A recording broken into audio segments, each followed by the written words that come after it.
With the uncertainty around Logan Couture's future, the Sharks need to have some sort of insurance going forward.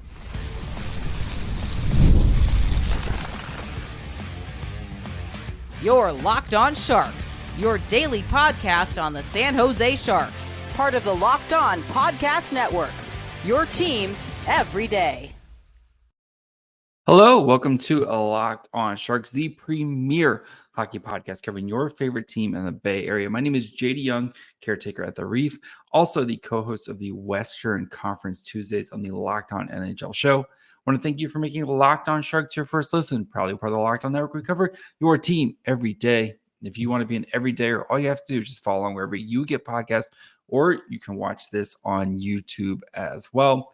And today we're going to be diving into potential Logan Couture insurance and look at players who could be options. We're going to look at why the Sharks need some insurance and players who I think could be options to play center if Couture isn't available, or slide up onto the wing, or maybe potentially move Couture to the wing if Couture is healthy to play. So we're going to be discussing Couture, looking at some high-end options, and then looking at some low-risk type of guys. So before we get to all that, do want to let you guys know that today's episode is brought to you by Game Time. Download the Game Time app, create an account, and use code LOCKEDONNHL for $20 off your first purchase.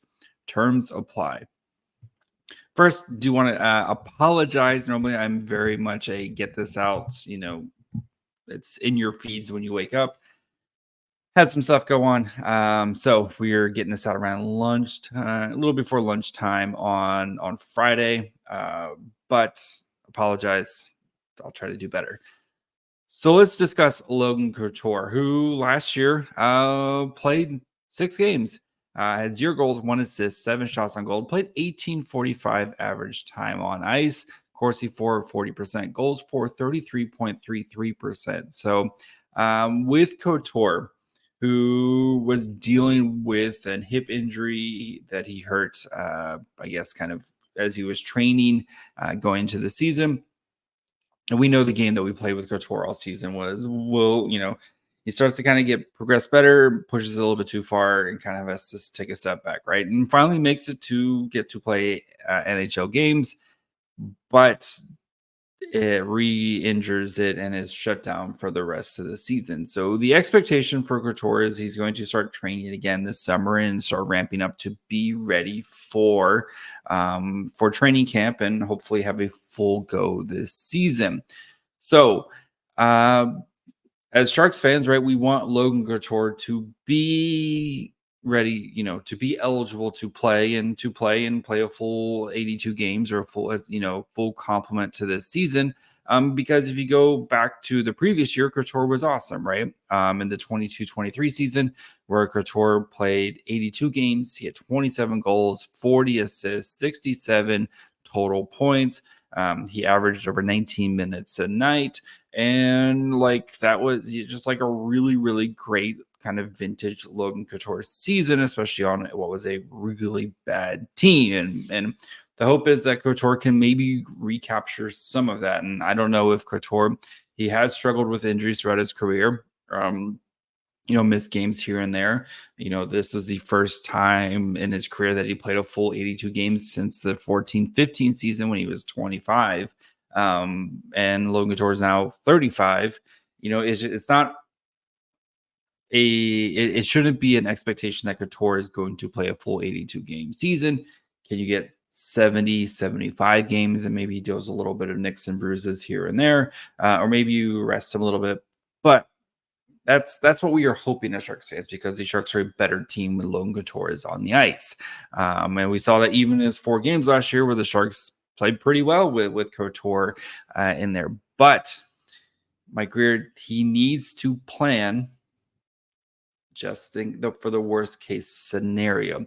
And we're going to be looking at those options here. But before we do that, let's discuss what would happen with Couture just in case the worst case scenario is. And the worst case scenario is he just never plays again, right? Or he re-injures himself in training camp, or any of these options, right? Where he's just never kind of the same guy. So just a reminder with the cap scenario, The Sharks going into this offseason they have to spend at least $14.23 million, we'll say $14.23 million just to get to the cap floor.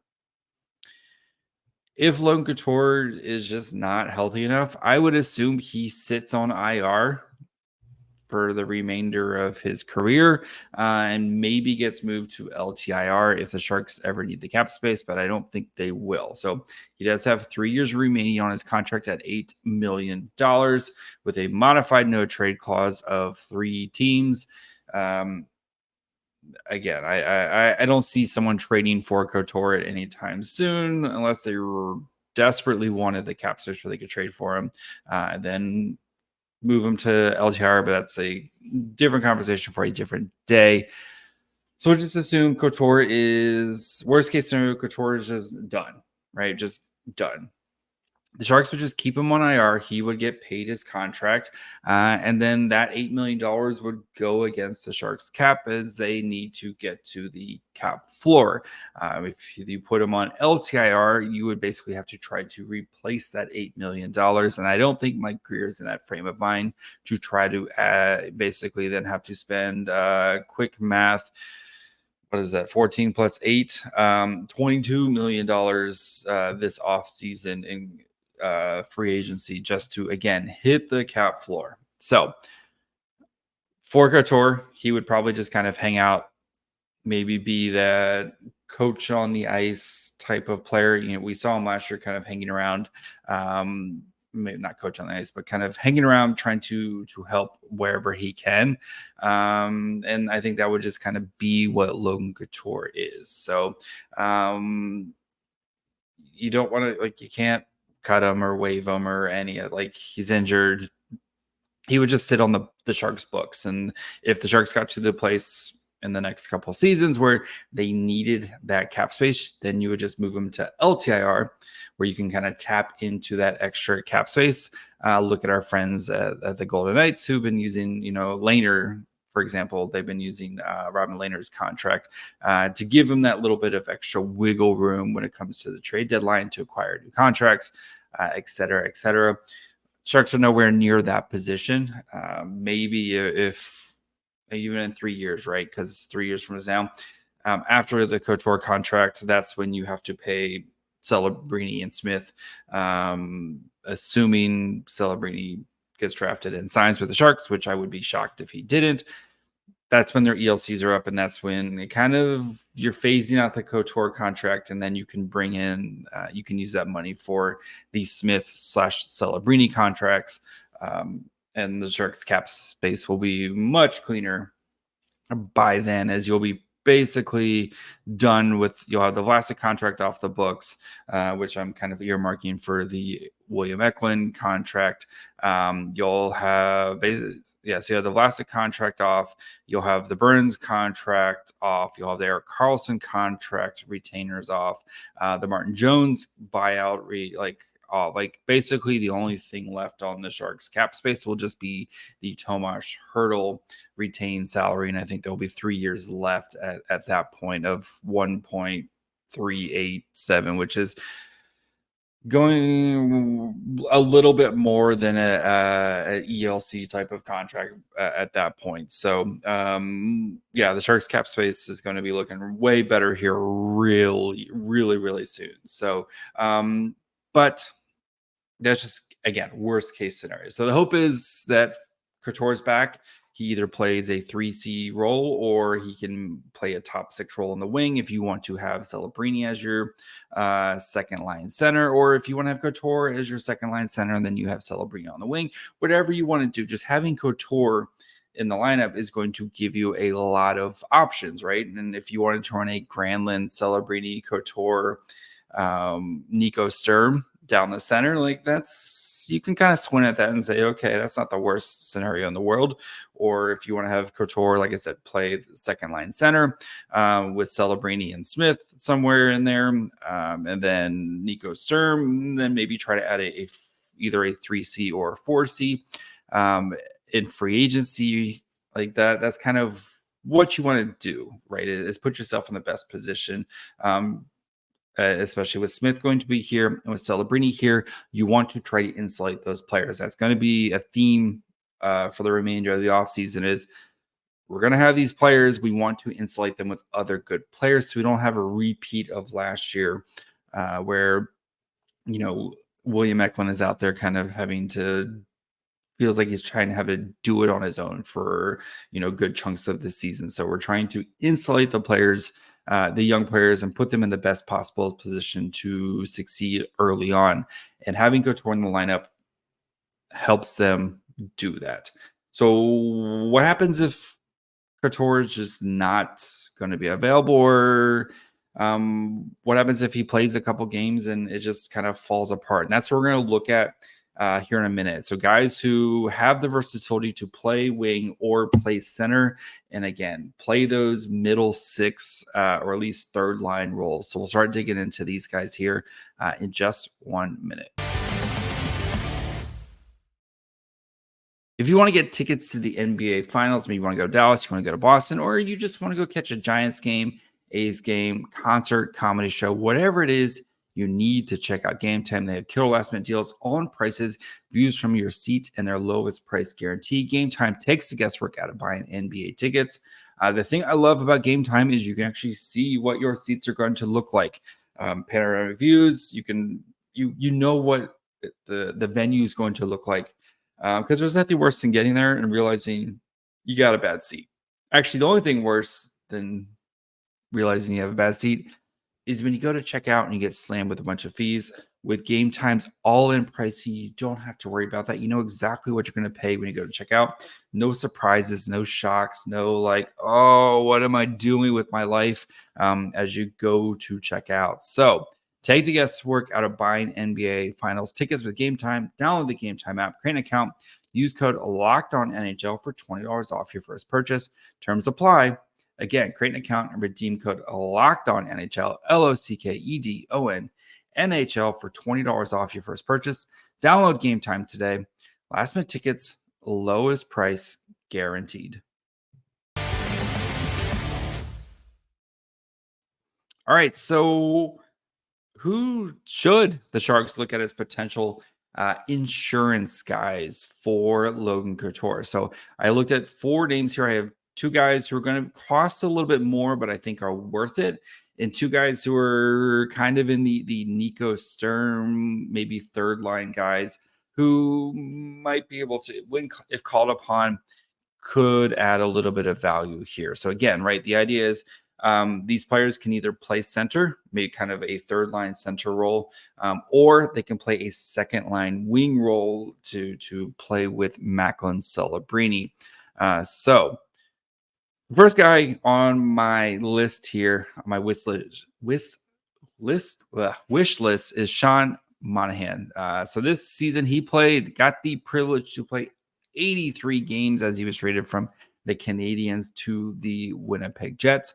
At 26 goals, 33 assists, 171 shots on goal, 1806 average ice time, Corsi for 48.10, goals for 56.38%. Digging into his evolving hockey, very much an offensive player. The defense might not be there as much as you would want. Played kind of between that second and first line minutes between, again, Montreal and Winnipeg. 66th percentile player, 90th percentile offensively, 4th percentile defensively. Great even strength offense, great on the power play. Again, even strength defense, not where you'd want to see him. Can play in all situations, though. Doesn't draw as many penalties as you want, but doesn't take a lot of penalties as well. So digging into his zone cards from Corey Schneider, it's a lot of up and down between him, but there's a lot of positives, especially in the offensive area. And I think for a team like the Sharks, trying to add as much help offensively as you can isn't going to hurt you. So why I think it makes sense for a guy like Monahan, who is coming back from some injuries and missed. This was the first full season back from some injuries. He was dealing with some back problems when the end of his Calgary run. Calgary had to attach a first-round pick to move off of his contract. And then the Canadians flipped that into a first-round pick to Winnipeg for him. So it seems like he's back to being, at least pretty close to the player that he was before his injury. I know what you're asking. What is this going to cost me? And again, the Sharks have a lot of cap space, and they need to spend $14 plus million just to hit the cap floor this year. So he's not the most expensive guy. Like, this isn't like a $10 million a year player, but I think with Monahan, as you'll see the contract projection here in a second, this is a worthy gamble for a guy who can play center or wing. Maybe not as defensively as defensively that you want for a potential third line center. But if Couture is healthy, this just gives you another option of a player to put with Celebrini or a player to put with Will Smith as a veteran guy who's played center. He's going to help these young guys. So what is this going to cost me? So by our good friends at Evolving Hockey, he's projected to sign a 3-year, which I think is important, $5.3 million contract. So there's also potential 4 years at about 5.8 or 5 years at 6.1. If you can get him in a 3-year deal, it makes a lot of sense, especially when you look at, again, the timeline of Will Smith and Macklin Celebrini. Both their ELC deals will be up in 3 years, and you're going to most likely have to shell out some money for both those players, right? So having your books as clean as possible when it hits that point makes a lot of sense. So Sean Monahan, who's 29, he'd be, by the time this contract's done, you're looking at 33, age 33 at the most.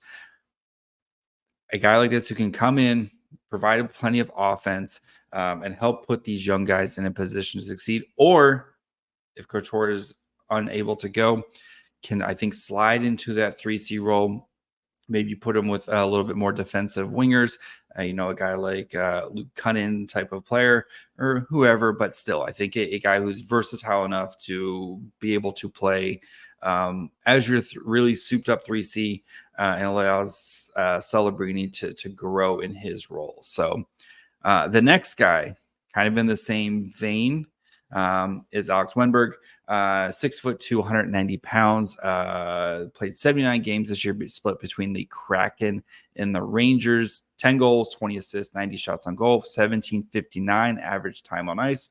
Corsi for 48.96, goals for 52.94. Digging into his Evolving Hockey, positive offensively, positive defensively, solid on the power play, maybe not so much on the penalty kill. Doesn't take a lot of penalties and good at drawing penalties as well. Kind of played a lot of first line minutes for between, again, the Rangers and the Seattle. Looking at his zone cards, defensively, he's going to be a responsible player. Maybe not as much offensively, but he's going to be good defensively at getting the puck out of the zone, exiting the zone, stuff the Sharks need help with. Maybe doesn't help provide as much offense, but again, this is a player who I think if you're looking at someone to pair with Celebrini, who we think is going to be a good two-way player at some point, but still is going to be an 18-year-old playing in the NHL for the first time, having a guy like Wennberg on his line who can help take some of the defensive pressure off by doing some of the things and still can provide some offense as well for them. So again, what's this going to cost me? For Wennberg, you're looking at, again, a 3-year contract. Let's see what I'm doing here. He's age 29 at $4.4 million. Potential 5-year contract at kind of right around the same, or 4-year contract at right around the same price, or 5 years at 5.1. But still, I'm looking at that 3-year deal to have your books as clean as possible going into these summers where you have to pay Smith and Celebrini. So Wennberg, I think, is a guy who can, if you want him to play like third line center, he's going to be a little bit more defensively responsible than a guy like Monahan, but maybe not provide as much offensive upside. And the cost at $4.4 million for 3 years, I think, is something that you would be really happy with his production there. And if you need him to play second line, and I think would be a really solid piece to add to next to Celebrini. I think he is that type of player. So we'll dig into some low risk guys. So guys are not going to cost as much. Are going to be maybe a little bit older, maybe coming off some injury issues, or again, mostly bottom six guys, but who, given a chance, might be able to slide in here. So we'll dig into some of those here in just a minute.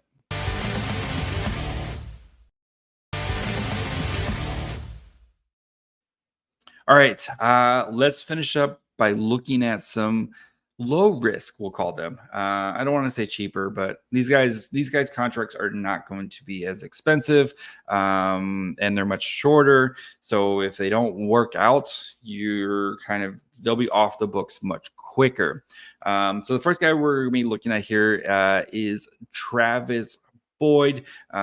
He played 16 games with the Arizona Coyotes last year before tearing a pectoral muscle, and then his season was done.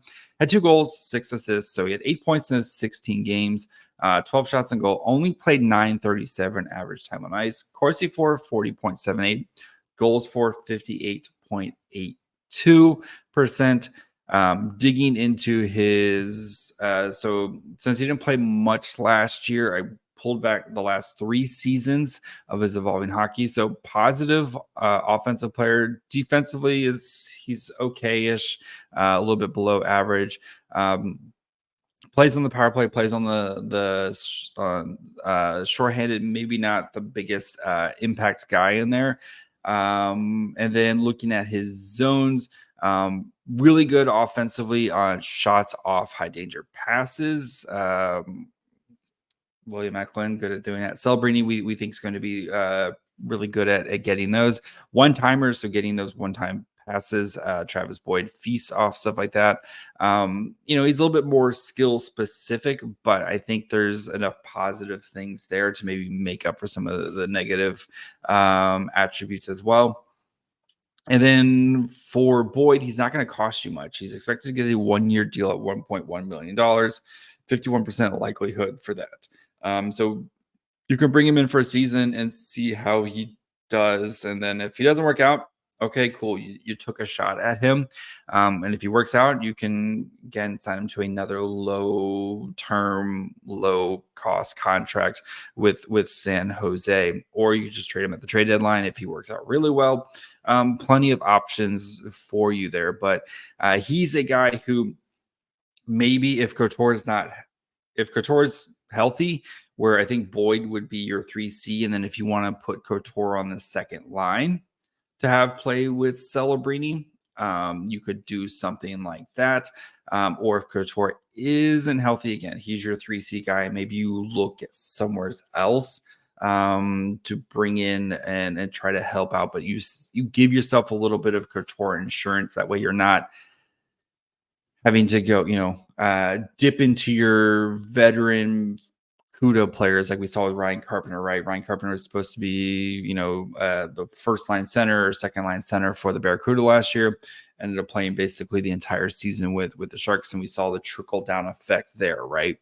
So I think that's what Boyd does, is he keeps CUDA guys staying with the CUDA to help the CUDA team, and then gives you a little bit of flexibility with Couture. So maybe if you want to have Couture on the wing to start things out, or if you want Celebrini on the wing and have Couture as the second line center, again, just gives you some flexibility with or without Logan Couture. So another guy who's in the again, low risk, as we're calling it, is Teddy Blueger, 6 foot, 180 pounds, played 68 games with the Canucks last season, 6 goals, 22 assists, 97 shots on goal, 14.56 average time on ice. Corsi for 52.40, goals for 51.52. He's basically kind of their 3C last season, and putting up those are positive numbers. Maybe the offensive production isn't where you want to see it, But I mean, still, it was basically 30 points last year. But goals for and Corsi for are positive numbers there. Last year, again, he's 40th percentile player, 30th percentile offensively, but 77th percentile defensively. Doesn't get much power play time. Is a good penalty killer or a solid penalty killer there. Maybe draws a little bit more penalties than you would prefer, but he's, again, a guy who I think you can play on the third line center, and then maybe you give him a little bit more offensively gifted players like a Bordalo or Gushin, that those type of players that would potentially fit. Or if you want him to be more defensively minded, put him on the line with Celebrini. So digging into his zone stuff, the offensive numbers like stuff isn't too bad. It's all kind of positive. Maybe not the greatest kind of exiting his own zone with the puck, or getting the puck with the zone. But if you put him with the right players, again, like I like Celebrini, who we think is going to be a really strong two-way. We've seen Celebrini in college be very good with the puck transition. I think Blueger can be a really nice complementary piece with a guy like Celebrini. Or if you want to have him on your third line, kind of like we talked about before, with Couture, if Couture is healthy, Blueger's on your third line and Couture plays the second line role. I think Blueger can really solidify your 3C position. And then you have Nico Sturm on your fourth line, and both those guys can kind of take that bottom six role. And Blueger, not expected to sign a big contract, so 35% likelihood to sign a 2-year deal at $1.8 million. So let's say 2 years at $2 million. Maybe you got to pay a little bit more. And that he's age 29. So that gets him off his age by the time he's 31, 32, depending on when his birthday is. But still, you're getting him, having him come in, play a couple seasons, and then kind of moving on. By the time you're hoping Bistad, Edstrom, one of those guys are ready to take that role from him moving forward. So that's those are some of my options for, again, high-end insurance options. The guys like Monahan, and then why am I blanking? So potential guys there. Why am I blanking on? It was Monahan and Wennberg, sorry, my bad, as guys who could be potential high-end options. I would go Monahan first because I think he has a little bit more offensive upside than Wennberg, but you can easily make the case for either one of them. And then if you want to go low risk, I would really look into a guy like Blueger, who I think can provide defensive value, especially with playing with some of the younger guys. So that's kind of the guys I would look at.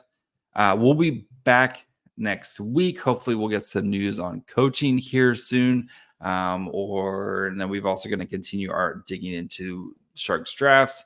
So next week we'll be talking about the 2022 draft and doing a recap of those guys and how that is turning out.